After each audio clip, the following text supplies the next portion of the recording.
makoretwo magikayana ni thutha wa mari mahua kana ni thutha wa marua maugucunge muhera gukorwo magikanjwo maya mokite thirikari ya kaunti ithiete na mbere na gukiria thoko ya kahua bururi-ini wa Asia gukiria gukana makiaria kigomano-ini kia hamwe mathiete na mbere na gwikiria governor wa kaunti ino Cecily Mbalire ritana ria gutigirira ati ni amokiririe thoko mwena ucio akiuga ati kwa ihinda kana makiuga ati kwa ihinda iraya arimi ni makoretwo makiruta wira muritu no indi matikoragwo makiona akiria kana matikoragwo makiamukira gikia riu makienda undu uyu korwo gikinyanirio na njira iria yagiriire. Arimi a Kahua kaunti ya Embu ni magunikite na njira nene vuva thoko ya China ira iratongoretwo ni David gucerera kaunti yo na gukinwo ni kahua kao.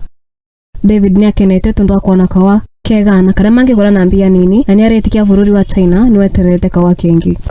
We are really happy. We have a good chance and we see the best coffee in Kenya.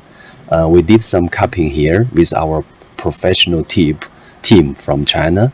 After this trip, we can say Mbalire orere governor wa Embu ni atariria muvango wa mbere ni kuvota kugia thoko ya kahua karia menako iganda ingiongererwa ikirota gukorwo na macini ya gucagura nimarangi makahua niguo kuongerera ikiro vamwe na bei ya kahua. Top of the agenda number 1 is to see how we market the coffee that is presently within the county. There's a lot of coffee that we need to market and also see how we can improve on our meal.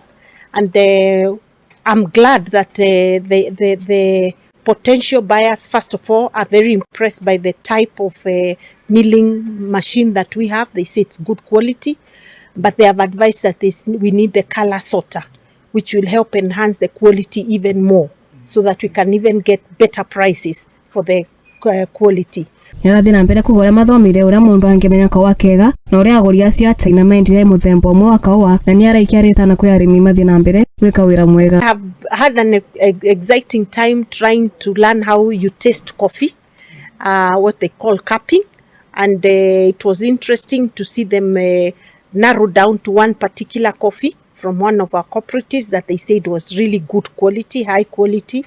And that is why we have to encourage more cooperatives, more farmers to aim at making sure we have good quality coffee from our farms. And that is all about the management of the farming systems that we have at our farms. Akirikiria ni aracokia ngatho kwi aguri acio tondu kahua kau ni gakuvewa ritwa ria Embu Coffee kuu China. Our aim, and we are glad they are happy to brand our coffee as Embu Coffee right in China, and we really hope that we can get there.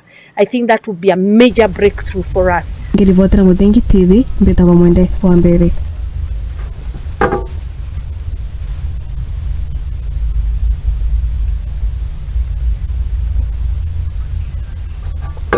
Haya, tugithina mbere ni ati uhaguku